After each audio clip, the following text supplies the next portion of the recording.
रममंथ स्वयं दधी।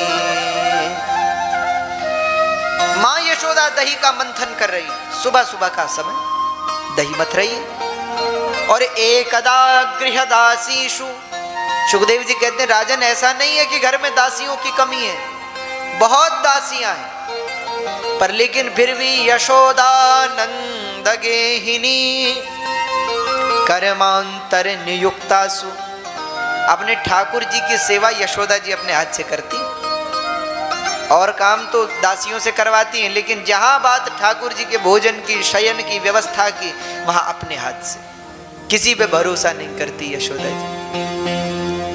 और सेवा कैसे करती हैं? निर्ममंथ स्वयं दधी, अपने हाथ से दही मथ रही हैं। और भगवान के जो लीलाएं ब्रज में करते हैं उनको सोच सोच करके माँ हंस रही है, मुस्कुरा रही कि बताओ कन्हैया क्या क्या करता रहता है, चिंतन गोविंद का चल रहा है, हाथ से माँ माखन मथ रही है। कहते हैं ऐसा करते करते श्री ठाकुर जी की निद्रा टूटी। प्रातः काल का समय श्री ठाकुर जी आए, मैया के गले में दोनों हाथ डाल दिए और दोनों हाथ मैया के गले में ऐसे डालकर मैया को हिलाने लगे। मैया मुझे भूख लगी है। अरे मैया ने कहा जरा भैया नहा करके तो आ जा, स्नान भी नहीं किया, सो करके उठा और हमें माखन दे दो, भूख लगी। तो ठाकुर जी बोले सिंह भी कभी मुख धोता है क्या, हमें तो भोजन कराओ। मैया ने कहा तो लाला थोड़ी देर रुक, ताजा माखन निकलता होगा, अभी तुझे परोसती हूँ। तो भगवान बोले नहीं अभी चाहिए, इसी वक्त चाहिए। अब तो मैया परेशान हो गई। ठाकुर जी बोले कल का तो है पर वो पुराना है, नया माखन निकाल रहे हैं। ठाकुर जी बोले नहीं अभी चाहिए, इसी वक्त चाहिए। अब तो मैया परेशान हो गई और ठाकुर जी काम करने ना दे, हिलाए मैया को कि दो माखन दो। अच्छा मैया तुमने कहा था जब मांगोगी तब देंगे, अब क्यों नहीं दे रही, अपने वचन से मुकर रही हो। ठाकुर जी मैया से कह रहे हैं। तब मैया ने ठाकुर जी को गोद में बिठा लिया और माँ भगवान को दुग्धपान कराने लगी। अब जब दुग्धपान कराने लगी तो दुग्धपान करते करते श्री ठाकुर जी बाल मुकुंद भगवान ने मैया से कहा मैया तुझे दूध प्यारो है कि पूत प्यारो है, तुझे दूध ज़्यादा प्यारा है या मैं ज़्यादा प्यारा हूँ। मैया ने कहा कन्हैया मुझे तो तू प्यारा है, ये सब दूध गाय सब तेरे लिए तो है। ठाकुर जी बोले अच्छा, तो प्रसन्न हो गए। अच्छा मन में बात आई जरा परीक्षा लेकर देखी जाए। तो कहते चूल्हे पर दूध धरा था, वो दूध उबलने लगा।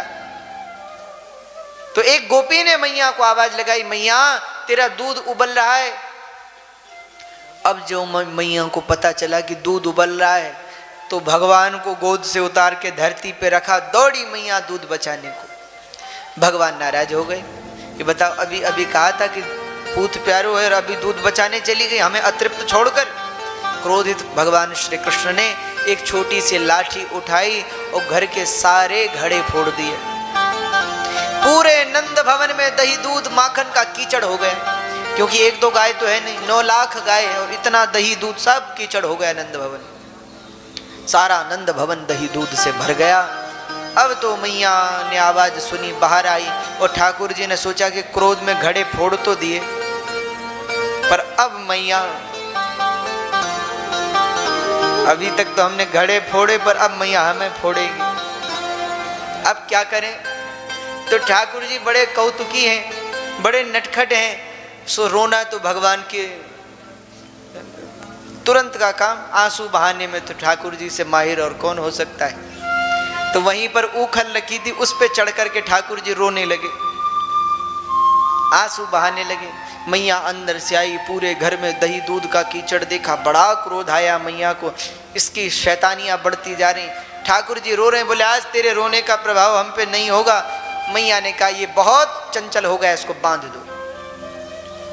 कहते हैं रस्सी मंगवाई, मैया भगवान को बांधने लगी, पर लेकिन उस असाध्य को कौन साध सका है, जिसे बड़े बड़े योगी महात्मा नहीं साध सके, उसे माँ यशोदा की छोटी सी वह रस्सी कैसे बांध सकती है। कहते हैं बार बार बांधने पर भी रस्सी 2 अंगुल छोटी हो जाती है। तब सारे गोकुल की रस्सियां समाप्त हो गई, पर भगवान कृष्ण वह अबद्ध बधा नहीं, वह असाध्य नहीं साधा गया। तब दुखित होकर माँ यशोदा ने बरसाने से रस्सी मंगाई। श्री राधा ने प्रेम की रस्सी भेजी और जो प्रेम की रस्सी आई तो श्री ठाकुर जी तत्काल बंध गए। अच्छा, राधा इसलिए भगवान को क्या कहते हैं? यशोदा दामोदर नहीं कहते, क्या कहते? राधा दामोदर। क्या कहते? वृंदावन में मंदिर है राधा दामोदर जी का। अच्छा, दामोदर, उदर का मतलब होता है पेट, दाम मतलब होती है रस्सी। रस्सी भगवान के पेट पर बांधी गई, इसलिए भगवान का नाम हो गया दामोदर। और श्री राधा की प्रेम की रस्सी से